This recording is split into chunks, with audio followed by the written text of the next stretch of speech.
kao Mile Desnica, zapovjednik voda, moji rođaka i mještana koji su odazvali velikom broju i bili su spremni dati život za svoje selo.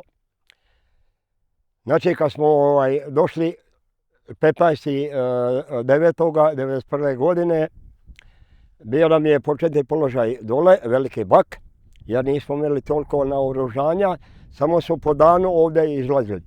I na kraju, nakon jednog mjeseca, 2 dana, dobili smo mnogo brovinga, dobili smo puškomitraljeza, dobili smo puške, neko je imao u kalašnjikovu, neko je imao srpkinju i tako. I slušaj, bili smo u smjeni po 4 nas. Znači 3 smjene. Bilo nas po 4. I ja kao zapovjednik voda, ja sam isto svojim kolegama i svojim mještanin isto čuvao stražu. Iako sam nisam treba, ali sam išao. Razumijete? I oni su nas imali, ovo je Mijovac, znači imali smo tu podršku od ovih zaselka Oton. Onda smo imali svoje mještane ovdje na Gradini, ovdje ova mala crkvica. Tu smo imali i onda smo imali ovdje na kanjonu Drage i tako. A oni su nas imali ovdje kao na dlanu, razumijete, ali bili smo spremni, razumijete, da nismo imali straha, imali smo, hvala Bogu. Bili su jači na oružju, razumiješ, ali bili smo toliko hrabri i moji mještani su stvarno, ja i ne mogu zaboraviti, razumijete. Ja sam isto treba mislim, imao sam šansu ići u Njemačku, ali ja kažem ne, na svoje rodbinu, svoje prijatelje, svoje mjesta i svoje selo ja ne ostavljam. Mene su molili moja firma da idem u Njemačku, ja kažem no. Onda sam ja postavio pitanje imam, kako ću ostaviti, ja govorim, ma pusti kare, to odik budalo, ja kažem ne, hvala vam, spreman sam ostaviti svoj život za svoje selo, za Hrvatsku inače. I tako je. Koja godina, kad je bilo najteže? Najteže je 92. godina. Ovo je 92. godina. Ja sam bio 6 mjeseci sam bio debeljaka. Kad je Zvijezda dobila super kup, ono Milana dobila. Onda su dali znak iz Jagodnje raketu. Ja mislim da jedno 5 šlepera amunicije na nas palo, na debeljaku. To je bilo...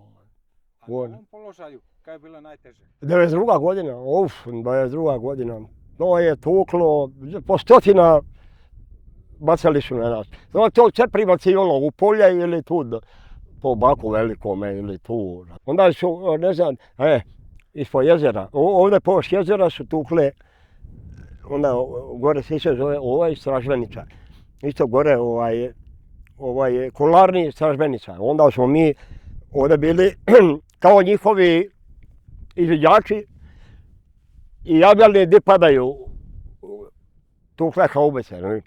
I kada biste spremni tučemo stražbenicu. Koju ja kažem stražbenicu? Nisam ja čuje za onu njihovu.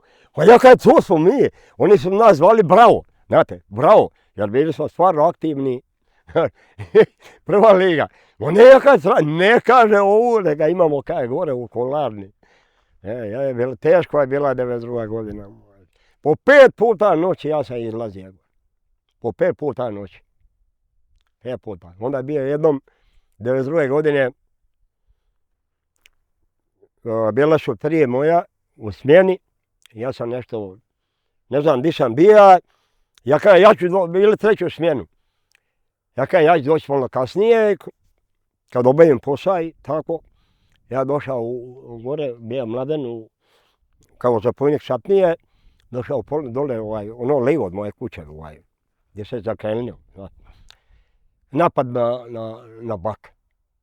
Ovi javljaju da napad, da su ih ovdje blizu, tukli i ja uzmem još njih 2.